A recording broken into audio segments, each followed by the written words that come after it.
Titat tathai Rongmei Naga Council Manipur go irina. Gono na pri rano bujang khona. Chalo chalo chalo chalo.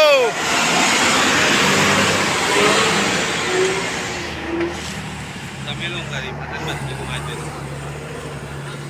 Tamilong kin balai na. Gari thingna ba metai titat tathai Jiribam da gari palan Leiba sing Rongmei Naga Council Manipur khoina laraga amuka gari se amuka chahan ba Houkhrey.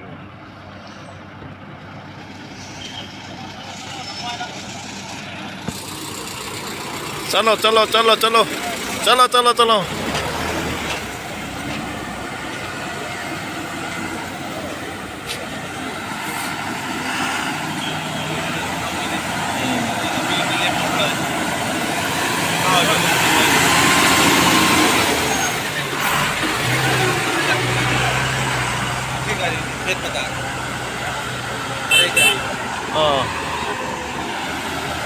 Potsai mamanja muka tatha biru honghan biru muka. Pona mati tahu ya ro. Pona di hona ra ka. Pona mang hong tungda to ba yadre hey. Sige dama to kone lakpani hey.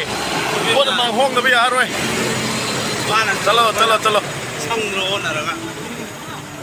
Tangat pa yaro yan, Pona man tang pa ro nang tay.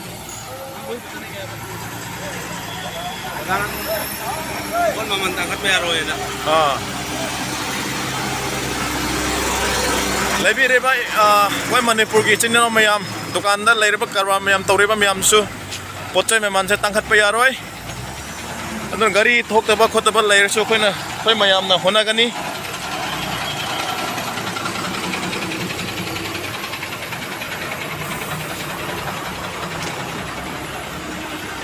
Rongmei Naga Council Manipur aron siam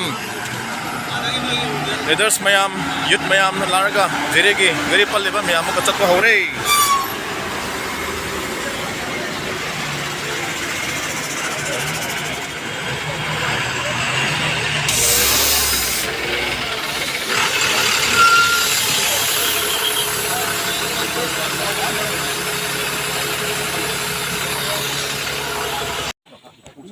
yam nakoy waram mani ko yam numit yam kui lere drivers mayam bu thank you haining ko number 1 na ko so wana liba matam sida drivers mayam na mi mayam praja mayam gidamakta Kuki may type bangan naga so all the communities you people have been doing fantastic work since day one of this crisis nakoy wara so public mayam gi Raja mayam ginoy nato na seba to bibo gidamakta ay Rongmei sesong itarap gi thank you haining ko number 1 da Highway 37 se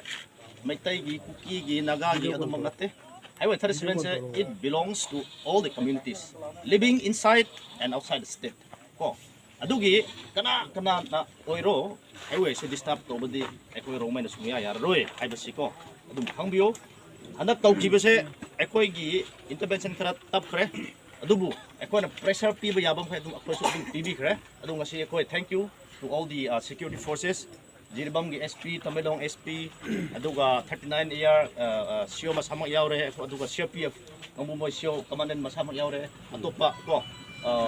well wishes miyam loy na ngasi mateng puraga wari tobir ngasi ayaba purak Piba haibase mokoy busu thank you haibo wafon signing ngasi degi asidegi dispatch to matamda kari so nakoy pungling nako awa pa iba lay gano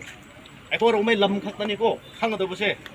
kari so kara so disturb to yaroi kana na so kari na so disturb to yaroi tawro ba ay ko tumin lay ba ko ay ko ama bu khana ge ham na taba adu mafam se kadai no lay riba lam se kana ge no mapu masak pham thoi ba ko adugi ban haiba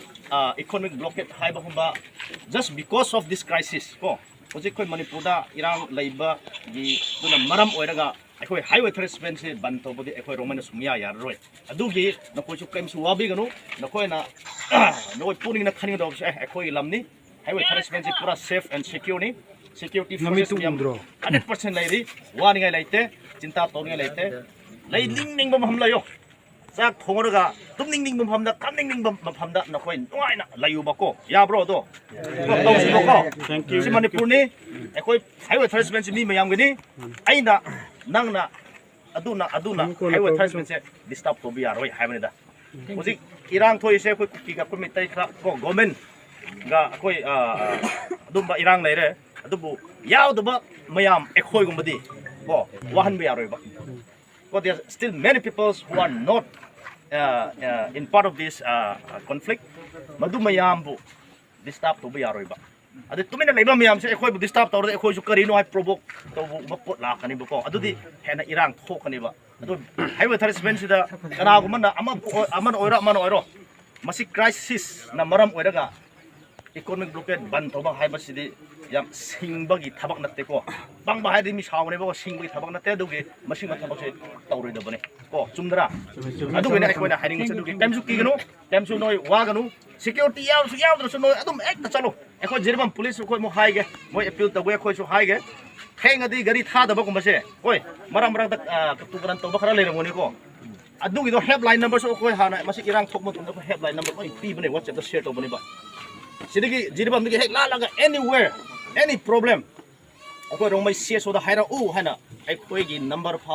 phone number iraga akhoi yen thu pim na ko tawrak posu leite ko aduna nakoi leining ne bam da tumning ning bam da tumo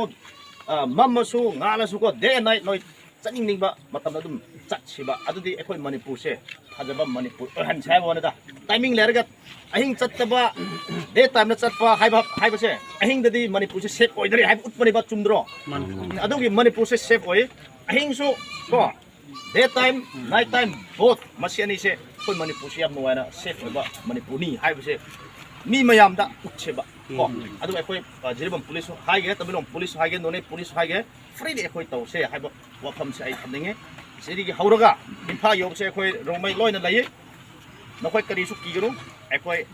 awat pa mayam nakoi awaba mayam nakoi so mateng toningai we are always there for you people who have been serving the people ko asu warba matam noina sap tori mayam de ekoi nakoi gi damak koi le kana gi damak koi le do ko aduga ekoi hojik koi jiribam da koi metai kangbu sune ki khara paliba mokoi koi wori tawani ngasi khaktagi pot nataba hayeng waisu simba pot se tawbi yaroi haibu wam se koi reasoning tawraga we will help them to understand ko yan ta halaga masima problem se muga